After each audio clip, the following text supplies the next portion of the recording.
Evil shall slay the wicked, and those who hate the righteous shall be condemned.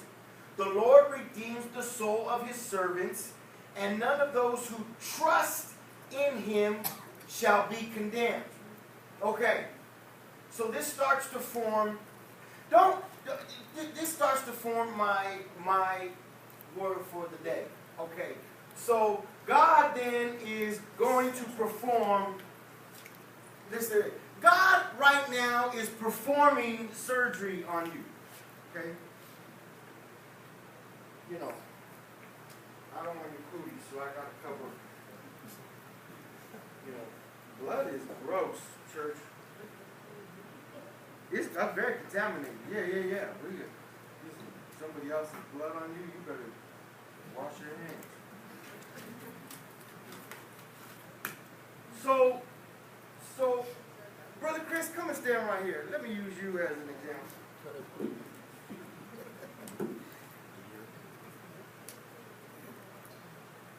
So then, what is God doing in our lives today? What's he doing in my life? See, I've asked him, I said, Lord, I need you and I want you. And he said, but you got some diseases in you. You got some problems inside of you. And I need to perform surgery on you. And I need to take some of the, but you've been living with them for so long, you don't feel like you can function if you don't have it. Job said, it hurts me when you help me. It hurts me when I got to come in. Now I got to move things. I got to stop your heart for a minute. I got to stop your heart for a minute. I got to stop. I got to get in there, and because the chambers and the cardiac sac that's around there. We don't want to do more damage than good. We just want and God just be pulling things out of you, and God be pulling, and you're like, what? Wait. Well, I needed that. I didn't know you were going to deal with that today. I thought we were going to deal with this today. That's what I need. And so, you can sit down. And so, can you survive the surgery, though? Can you survive God taking things out of your life? You know when God walked in the room like this, you in trouble. You got iodine in one hand and a scalpel in another. And you feel fine. Funny, they said when Brother Adam was sick, there was a certain hospital they said they didn't want to go to. He said because everybody dies there. I want to die at a hospital. I don't want to die like on the side of the road or something. Right. You're like, oh man, right here by Chumley's on 38. Dying.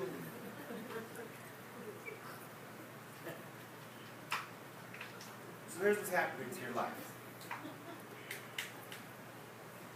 Some of you are in surgery right now.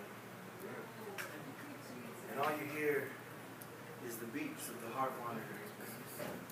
God told you you'd be better, but you sure don't feel better. God told you it's going to be okay, but it sure don't feel okay. God, see, you know what I do? You know what pastors do? Pastors diagnose, but God heals. Come on, diagnose you. I'll diagnose you. Bishop said, that's an unclean spirit. You're dealing with an unclean spirit. He just diagnosed it, but you got to go home and have the surgery to get it removed. You got to get it removed. You got to get it removed. And you know what? Surgery is no fun. It's no fun. It's no fun. I went to visit Brother Adam in the hospital a couple weeks ago. I looked around and said, this looks like jail. Yes. Big old thick glass. You can't even open the window or nothing. Yep. The guy laying next to him and security walking back and forth.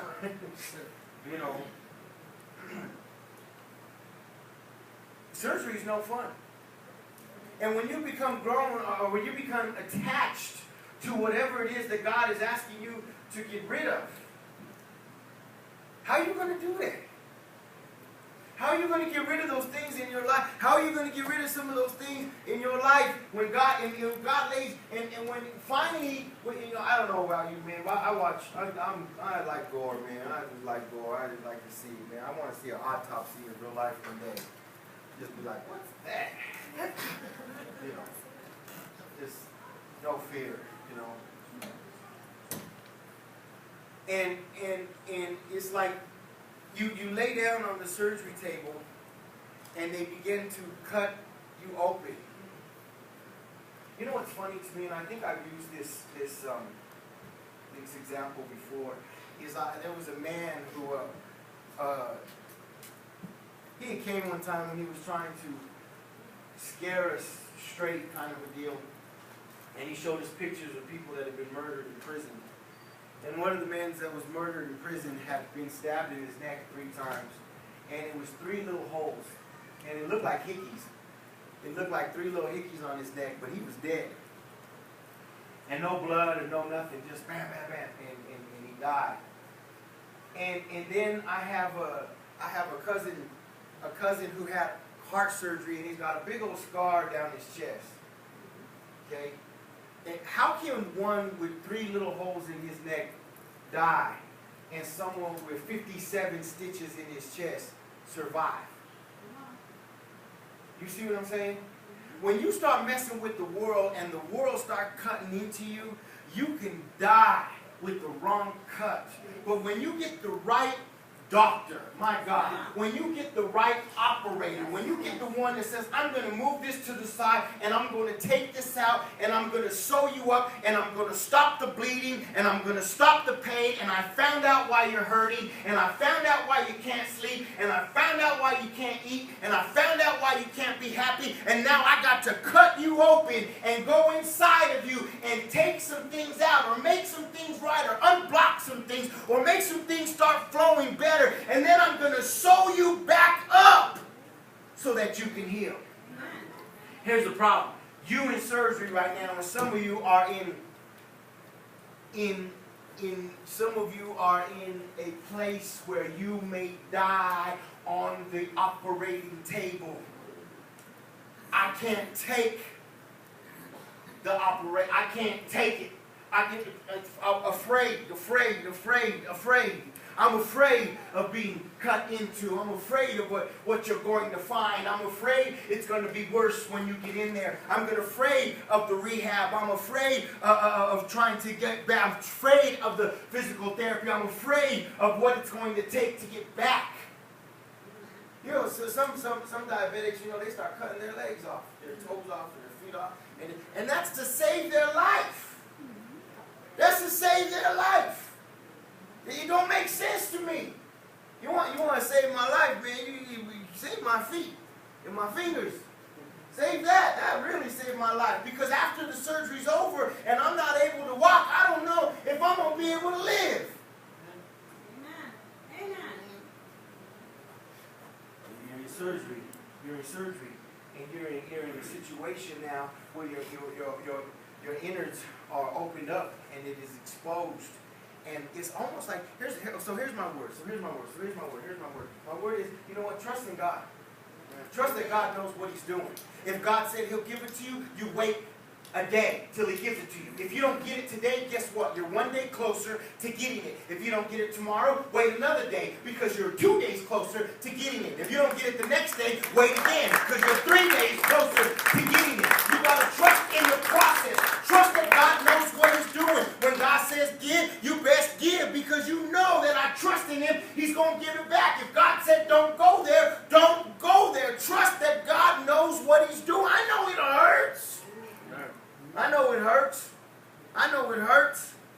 I know it don't feel good. I know it's uncomfortable. I know when they start unwrapping the scar that you didn't have. When I fell asleep, I didn't have any scar. And when I woke up now, they put staples in you now.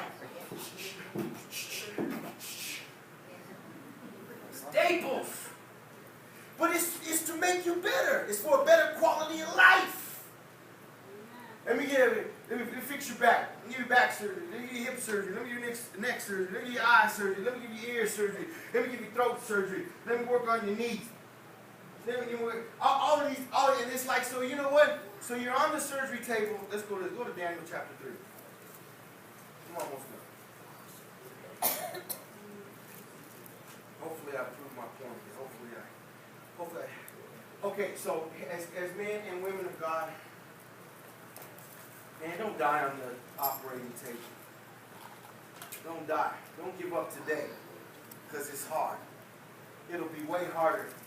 You know what happens? You know what happens? You know what happens is you put the surgery off, and you put the surgery off, and you put the surgery off, and then you know what? Then it's too late, and you can't have surgery no more. You just got to live with it. You just got to deal with it. And if you don't think that every day those little cells are splitting and multiplying and splitting and multiplying, if you don't think that every day is getting worse, you don't think that every day your body is just breaking down just a little bit, just a little bit, just a little bit. Now I'm talking the flesh here, just a little bit. If you don't think that one day you're going to wake up and say, I can't move, or I can't see, or I can't breathe, or I can't talk. It was a slow kill. It was a slow kill. It happened little by little by little by little by, because one day you're going to wake up and you say, you know what, I have been mistreated for 40 years. I've been mistreated for 50 years. I've been mistreated for 10 years. I've been taken advantage of. I've been overlooked. I've been downtrodden. I've been crying. I've been hurting. I've been sad. I've been broken for so long now. And you're like, where did it go? Where did the time go? Where did the energy go? Where did the talent go? Where did the ministry go? And so now we're saying, you know what, now, Lord, I'm ready to change. Now, Lord, I want it to happen. And then God said, okay, I'm going to change you, and I'm going to lay you on the surgery. But how much discipline does it take to lay there when someone cuts into your body? They almost have to make you unconscious. Oh, not almost, they do. They knock you out so that you can't resist. Because the human survival is so that they would fight against anybody trying to, if you ever try to poke your own eye, you know, you guys like, you can't do it, you poke out of the way. You know, you can't do it. Right? You want to survive. So they put you on, so God has laid you out on the floor and said, let me take control. Let me take control. Let me take control of your job, your marriage, your life, your kids, your finances, your family. And now you are you're in the middle. You're right in the middle. You're not at the beginning where, you know, Bishop said, remember in the beginning it was his honeymoon, it was God, I'm in love with God, I do anything for God. And you're not at the end where, man, that was so worth it, I can't believe I made it, I did it, that was so great, look how far I come. And now, you know, senior pastor said, the crown of righteousness, now I receive my crown. No, you're right in the middle of it. You are faith. You're what faith is. Faith is the substance of things hoped for, the evidence of things unseen. I am trusting in God. Trust is not bought. Trust is earned. I got to trust God every day, every day. I got to trust God every day with the little things. I got to trust Him with my son, and trust Him with my daughters, and trust Him with my son-in-law, trust Him with my wife, trust Him with everything. I was so mad at that car accident. I was so mad at that court date. I was so mad at the cars breaking down. I was so mad when they had hidden fees and you got to pay for this and we didn't include that. And wait a minute, Lord, this is your gift that you gave to me. You gave this gift to me. And then Pastor Misty says, she says, well, you know what? Did you see the other car? Could have been the other car. I don't think that way. Could have been the other car. It was this car. And this is what happened. Just enough to make me angry. Not so much that you can demolish it, but not enough where you don't notice. You know what I mean? One of those, you know. And you lay on it. Okay, Lord, are you sure you want to make that cut, Lord? Are you sure that's the leg you want to work on? Lord, Lord, is that Lord, over here, Lord, I was thinking that you would start somewhere in this area, Lord. I thought, and that's what we're doing. No, Lord, well, I thought you know what, Lord, this is the one kid that I didn't worry about, and now I got to worry about a kid. Lord, I thought you would start with that kid, and Lord, and you know what, and we've been married for so long, Lord, and I thought that was double. What do you mean I still need to work on that? Lord, let's not do that today, and Lord, I'm not sure. And Lord, and you start trying to tell God what you, and here's what I'm telling you now, church, is that you need to trust in God in everything. Trust that He knows what He's doing. And now this comes back with the assurance that you're doing what you're supposed to be doing. That you're doing what you're supposed to be doing. And as you're doing what you're supposed to be doing, and you lay and we trust in God, we trust. You know what, this revival is just so overwhelming. Like, oh man, well, it's a lot of time, and so many days, and there's this, and there's that, and I finally came to the point where, you know what, I'm just going to show up and preach, and that's it. I need it. I need revival. I need a word. I need a touch. I need a deliverance. I need to be in church for like 5 days in a row. I need to go into the operating room. I need to go into physical therapy. I need to go and cry and hug and